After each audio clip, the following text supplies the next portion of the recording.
नमस्कार, मैं हूं आपके साथ मनीष असवाल। बुलेटिन की शुरुआत करेंगे दिल्ली की खबर के साथ, जहां पर प्रधानमंत्री आवास पर आज एक महत्वपूर्ण बैठक होगी और कैबिनेट कमेटी ऑन सिक्योरिटी की यह बैठक बुलाई गई है। कल शाम को भी एक बैठक हुई थी, जहां पर तमाम मुद्दों को लेकर के चर्चा की गई थी और अफगानिस्तान के हालात को लेकर के आज फिर एक बैठक बुलाई गई है। और कल देर शाम भी प्रधानमंत्री ने CCS की बैठक बुलाई थी और इस मुद्दे पर तमाम मुद्दों को लेकर के चर्चा की गई थी। अफगानिस्तान के हालात को लेकर के बैठक में चर्चा की गई थी और आज एक बार फिर से इस बैठक को बुलाया गया है। दिल्ली से खबर है, जहां पर प्रधानमंत्री आवास पर आज इस मुद्दे को लेकर के फिर से चर्चा की जाएगी। बैठक बुलाई गई है और कैबिनेट कमेटी ऑन सिक्योरिटी की बैठक है। अफगानिस्तान के हालात को लेकर के इस पर चर्चा की जाएगी और कल देर शाम भी प्रधानमंत्री ने CCS की बैठक की थी।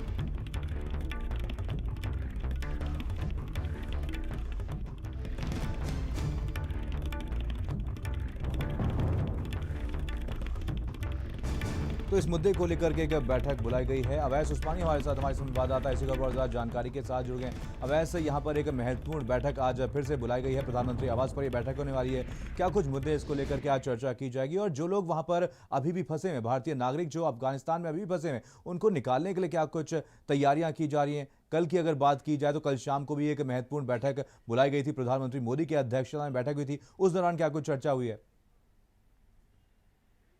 देखिए, CCS की बहुत महत्वपूर्ण बैठक कल प्रधानमंत्री की मोदी की अध्यक्षता में हुई है, जिसमें ये फैसला लिया गया है कि जो भारतीय नागरिक वहाँ पे फंसे हुए हैं उनको रेस्क्यू करा जाए और उसके दिशा निर्देश जो हैं वो जारी किए गए हैं कि किस तरह से रेस्क्यू ऑपरेशन चलाएं। इसके अलावा ये भी कहा गया है कि जो सिख और हिंदू अफगानिस्तान में हैं वो भारत आना चाहते हैं, उनको शरणार्थी के तौर पर भी भारत लाया जाएगा। इसके अलावा जो अन्य नागरिक अफगानिस्तान के भारत आना चाहते हैं उनको भी शरण भारत देने के लिए तैयार है। हालांकि अभी समीक्षा जो है वो की जा रही है, क्योंकि लगातार स्थितियाँ जो हैं वो वहाँ पर बदल रही हैं। अब अफगानिस्तान में तालिबान की ये कोशिश है कि आज ऐसा माना जा रहा है कि आज वहाँ पे सरकार बनाने का दावा जो है वो कर सकता है, क्योंकि तालिबान और पूर्व राष्ट्रपति गनी के अध्यक्षता में एक कमेटी बनाई गई थी, वो और वहाँ के जो सरकारी अधिकारी हैं वो लोग लगातार बैठक जो है वो दो दिन से जारी है। और ऐसा माना जा रहा है कि उस बैठक में ये तय किया जाएगा कि अफगानिस्तान जब सत्ता का टेक ओवर करेगा तो उसकी रूपरेखा क्या होगी, क्या वो 20 साल से जो व्यवस्था अफगानिस्तान में चली आ रही थी उसी तरह से काम करेगा, या फिर वो अपना जो उसका पुराना रवैया रहा है 90s के दौरान का उसको अपनाएगा जब वो सत्ता में आएगा। हालांकि कल तालिबान की तरफ से एक प्रेस कॉन्फ्रेंस भी की गई, जिसमें ये बात कहा गया तालिबान की तरफ से कि वो जो भी दूतावास अफगानिस्तान में हैं उनकी सुरक्षा सुनिश्चित करेगा और तालिबान के ही लड़ाके जो हैं वो उनकी सुरक्षा व्यवस्था में लगाए जाएंगे। और ये भी आश्वासन दिया गया है तालिबान की तरफ से कि किसी भी दूतावास या वहाँ के विदेश के जो नागरिक अफगानिस्तान में रह रहे हैं उनको किसी भी तरह की क्षति नहीं पहुँचाई जाएगी। लेकिन तालिबान के ऊपर भरोसा करना इतना आसान नहीं है, क्योंकि कई बार उसने वादे कुछ किए हैं और फिर जो उसका रवैया होता है वो बेहद अलग होता है, जिस तरह का आश्वासन वो देता है। ऐसे में आज एक बार फिर से एक CCS की अहम बैठक जो है प्रधानमंत्री मोदी की अध्यक्षता में बुलाई गई है, जिसमें गृह मंत्री अमित शाह मौजूद रहेंगे और वित्त मंत्री निर्मला सीतारमण भी मौजूद रहेंगी, NSA अजीत डोभाल भी मौजूद रहेंगे। कल भी एक बैठक हुई थी, आज की बैठक में आगे की रूपरेखा जो है वो तय की जाएगी।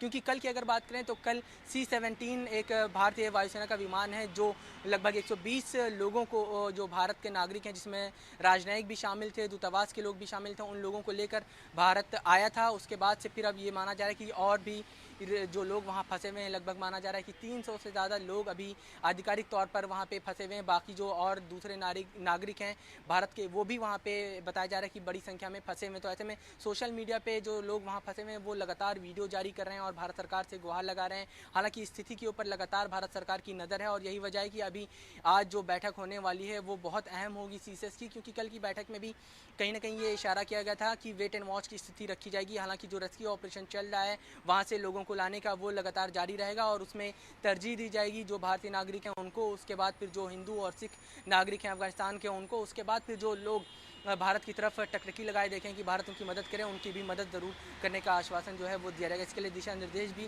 प्रधानमंत्री मोदी ने बैठक में दिए। तो साफ तौर पे अब देखना यही होगा कि आज तालिबान की क्या रणनीति रहती है, क्योंकि जो बरादर हैं अब्दुल गनी बरादर, वो तालिबान के माना जाता है राजनयिक प्रमुख हैं और आने वाले समय में राष्ट्रपति बनाया जा सकते हैं, कि उनका नाम सबसे ऊपर जो है वो चल रहा है। ऐसे में तालिबान आज अपनी सत्ता का वहाँ पे ऐलान करता है या नहीं करता है, ये अहम होगा। उसके बाद फिर क्या रणनीति तालिबान की रहेगी, उसको देखते हुए भारत अपनी रणनीति जो है वो काफ़ी हद तक तैयार करेगा।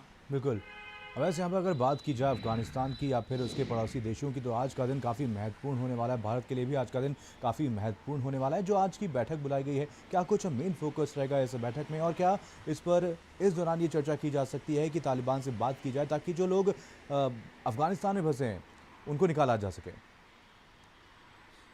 अभी फ़िलहाल देखिए, जिस तरह के अभी अगर बीते 2-3 दिन से जिस तरह के हालात बने हैं, उसको देखकर ये नहीं लग रहा है कि भारत सरकार जो है वो बातचीत के मूड में फ़िलहाल तालिबान से है, क्योंकि जिस तरह से काबुल का दूतावास जो है वो बंद किया गया और वहाँ से सभी जो कर्मचारी और अधिकारी थे उनको वापस भारत बुलाया गया, उससे देखकर ये लग रहा है कि अभी फ़िलहाल निगोसिएशन की स्थिति में भारत तालिबान से नहीं है। हालाँकि भारत वेट एंड वॉच की स्थिति रखेगा, क्योंकि आज का दिन जो है वो बहुत ज़्यादा अहम है और ये माना जा रहा है कि तालिबान आज वहाँ पे अपनी सत्ता का ऐलान जो है वो कर सकता है आधिकारिक तौर पर, क्योंकि अभी तक कब्जा किया हुआ है।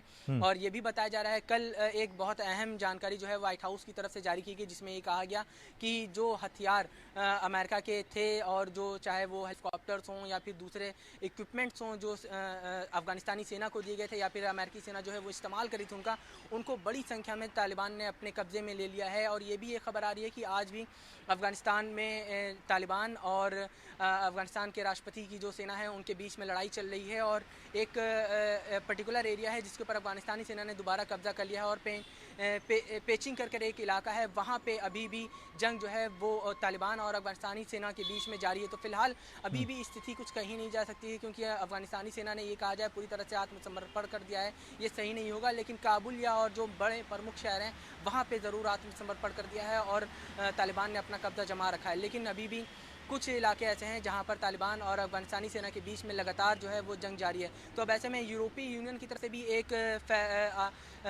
बयान जारी किया गया था जिसमें ये बात कही गई है कि यूरोपीय यूनियन फिलहाल बिल्कुल। निगोसिएशन जो फिलहाल है वैसे आप नजर रखे, आपसे अपडेट लेते रहेंगे। फिलहाल तमाम जानकारी के लिए आपका बहुत बहुत धन्यवाद। अफगानिस्तान के हालात को लेकर के प्रधानमंत्री